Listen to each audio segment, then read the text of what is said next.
ಯಾಕೋ ಕಾದಿಮ್ ಏನಾಯ್ತು? ಅಯ್ಯೋ ಅಣ್ಣ ಗ್ರಾಚಾರ್ ಮರಿ ಅಥವಾ ಖುದಾಕ್ ಹೇಗಾರಂಗೆ.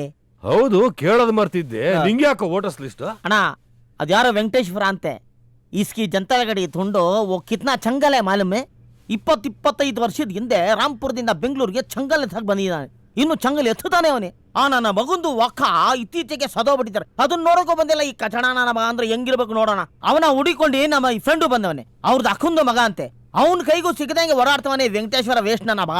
ಅವನೇನಾದ್ರೂ ಸಿಕ್ಬಿಟ್ಟು ಒಂದು ಸೈನ್ ಹಾಕಿ ಕೊಟ್ಟಿದ್ರೆ ರಾಂಪುರದಲ್ಲಿ ದೊಡ್ಡ ಸೈಟ್ ರಿಜಿಸ್ಟ್ರೇಷನ್ ಆಗ್ಬಿಡ್ತಾ ಇತ್ತು. ಅದಕ್ಕೂ ದಾರಿ ಮಾಡ್ಕೊಟ್ಟಿಲ್ಲ ನನ್ನ ಮಗ. ಅವನೇನಾದ್ರೂ ನನ್ನ ಕೈಗೆ ಸಿಗ್ಬೇಕು, ಅವ್ನು ಗೂಡ ಹೊಡೆದ್ಬಿಡ್ತೀನಿ, ಅವ್ನು ಬಿದ ತೆಗೆದು ಕಟ್ಟಾಗ ಹಾಕ್ಬಿಡ್ತೀನಿ. ನೋಡ್ತಾರೆ ಇಸ್ಕೆ ಮಾಕಿ ಯಾಕಣ ಯಾರಿಗೋ ಬೈದ ನಿನ್ ಯಾಕಣ ಎದ್ದು ಬಿಡ್ತು? ನಾನೇ ವೆಂಕಟೇಶ್ವರ ಗೌಡ. ಅಯ್ಯೋ ಅಣ್ಣ ನಿಮ್ಮ ಹೆಸರು ಡಿ.ವಿ. ಗೌಡ ಅಲ್ವಾ? ಡಿ ವೆಂಕಟೇಶ್ವರ ಗೌಡ. ನಾನೇ ಅಣ್ಣನ್ ಮನ್ಸಲ್ ಬೈಕತ್ತೀನಿ, ನೀನ್ ಬಾಯ್ ಬಿಟ್ಟು ಎದುರುಗಡೆ ಬೈತ್ಯಾ? ಅಯ್ಯೋ ಯಾಕೆ ಮಗನೇ, ಅವನಾದ್ರೂ ಪರವಾಗಿಲ್ಲ, ಯಾರು ಅಂತ ಗೊತ್ತಿಲ್ಲದೆ ಬೈದ. ನೀನು ಯಾರು ಗೊತ್ತಿದ್ದು ಹಿಂದೆನೆ ಬೈತಿಯಲ್ಲ. ಅಣ್ಣ ತಪ್ಪಾಯ್ತಣ್ಣ. ಆಯ್ತು, ನಾಳೆ ಬೆಳಗ್ಗೆ 11:00 ನಮ್ಮ ಅಕ್ಕನ ಮಗನ್ ಕರ್ಕೊಂಡ್ ಬಾ. ಹೋಗೋ. ಎದೆಲೆ ಹಾಲಿಟ್ಕೊಂಡು ನಂದಿನಿ ಡೈರಿ ಹುಡುಕ್ತಾ ಇದ್ನಲ್ಲಪ್ಪ.